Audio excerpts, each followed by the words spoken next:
it's hard to process what this day is, because what's funny about this is the layers of fascism that are happening right now.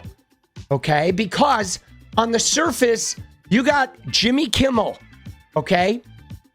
Did he make a comment about, yeah, MAGA trying to make these guys, you know, they're trying to convince us that he's not one of them, was the comment. But it's not even about the comment. It's not even about Jimmy Kimmel. It is about a corporate merger that is going to give one company a vast swath of the television airwaves in the entire country. That's what this is about, guys. And that's where, like, shit goes ape. Here's the piece they flipped out about. It's not even bad, guys. This shit is not even a fucking big deal, bro. This kid is of MAGA, okay? He is. He was raised by a MAGA family. He was raised in MAGA gun culture. He was raised in a MAGA culture that wouldn't accept his bisexuality, wouldn't allow him to be a fully free human being. And so whatever turned him into this nihilist, you know, like somebody who saw Charlie Kirk's racism and as a bad thing and decided to end him, whatever caused him to get to that point, all of it started with his MAGA roots, that he came from MAGA, which is accurate. He is the product of a religious, you know, Christian MAGA family, okay? And I think one of the things, guys, is no matter how he got radicalized to be a black pill sort of deal, at the end of the day, I'm going to go out on the record and say this. It was the right-wing MAGA Mormon household that made him vulnerable to being radicalized. That I will go on record as saying. That's the fact of Tyler Robinson. It was that austere, religious, no room to be yourself, gun-toting, aggressive right-wing household that created a kid vulnerable to being radicalized by whatever, by memes, by black pill, by Groyper. Doesn't matter what radicalized him. What matters is the family conditions that set him up to be vulnerable to that shit. Right, he grew up in intolerance. He grew up where there was no room to breathe, and so he ended up being somebody that exploded in rage and did something fucking horrible. Accurate, okay? Accurate. This shit is on them. He literally grew up the way Charlie Kirk said you're supposed to grow up, and it created a crucible of somebody who was radicalized to be this black pill meme culture like hater who then went and ended Charlie Kirk's life. I mean, if there was ever an advertisement for not growing up in a red pill MAGA environment, this kid is it. But here we go. We had some new lows over the weekend with the MAGA gang desperately trying to characterize this kid who murdered Charlie Kirk as anything other than one of them and doing everything they can to score political points from it. In between the finger pointing, there was grieving. On Friday, the White House flew the flags at half staff, which got some criticism. But on a human level, you can see how hard the president is taking this. My condolences on the loss of your friend Charlie Kirk. May I ask, sir, personally, how are you holding up over the last day and a half, sir? I think very good. And by the way, right there, you see all the trucks? They've just started construction of the new ballroom. The ballroom!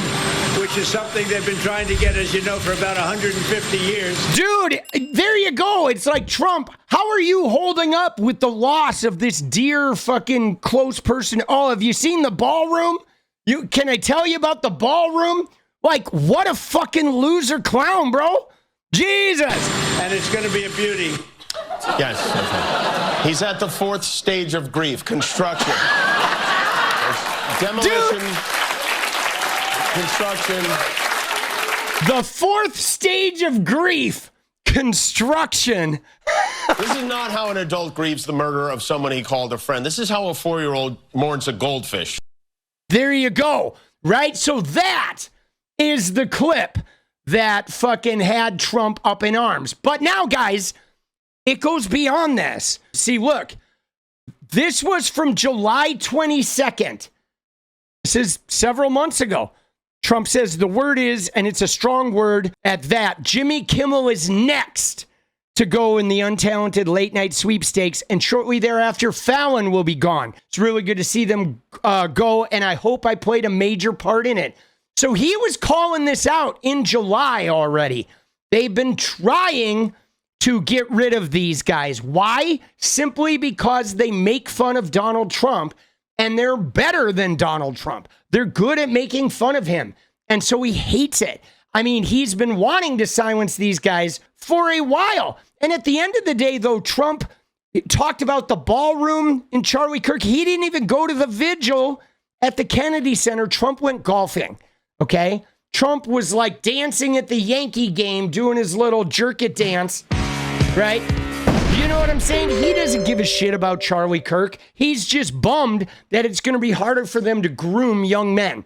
That's all. This is it, okay? It is about the Nexstar-Tegna merger, okay? Nexstar wants to purchase Tegna for $6.2 billion, okay? But they can't do it. They can't do it without Brendan Carr at the FCC removing the cap, because there's a cap that says, you know, you can't own more than 39% of the nation's television airwaves. This is exactly what it is. So I think, again, Disney needs to see some change here, but the individual licensed stations that are taking their content, it's time for them to step up and say, this, garbage, to the extent that that's what comes down the pipe in the future, isn't something that we think serves the needs of our local communities. But this sort of status quo is obviously not acceptable where we are. Right now, there's a cap. No company in America can control more than 39% of American airwaves, American TV stations. Now, Brendan Carr, the head of the FCC, had earlier this year said, I might be open to lifting that cap so a company can own more than 39%. Enter Nexstar, who has a $6.2 billion merger they want to pull off, which would make them go over that cap. They would own more than 39% of the airwaves in America. So Brendan Carr says, you know what? I really wish these local stations would start making a big deal about these talk show hosts on late night TV saying outrageous things. So Nexstar steps up and says, well, you know what? We're going to go to ABC and be like, you remove Jimmy Kimmel or we quit you. So ABC fires Jimmy Kimmel, which is what Donald Trump wanted. And now Brendan Carr is going to lift that cap and allow Nexstar to merge that $6.2 billion deal, which is going to give them control over a whole bunch of television stations. Now, what kind of messaging you think they're going to put through when they control more than 39% of the TV stations, right? They're going to put through the Trump message.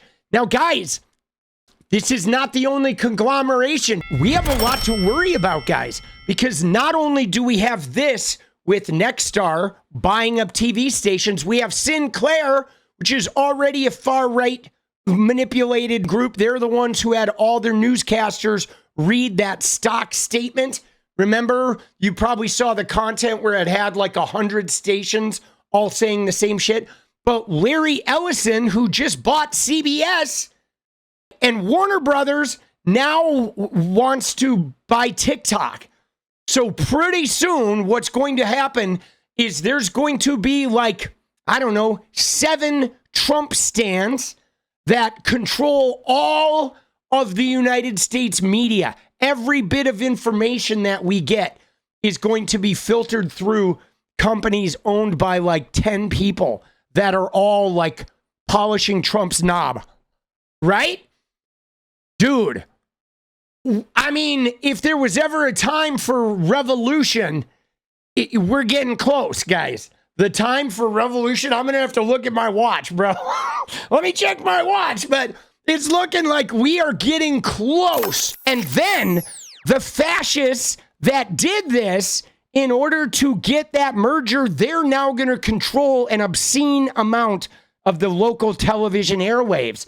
And guess who they're going to fucking parrot as soon as they do that, right? It's going to be like North Korea, bro. They're going to just be like, Trumpy so good.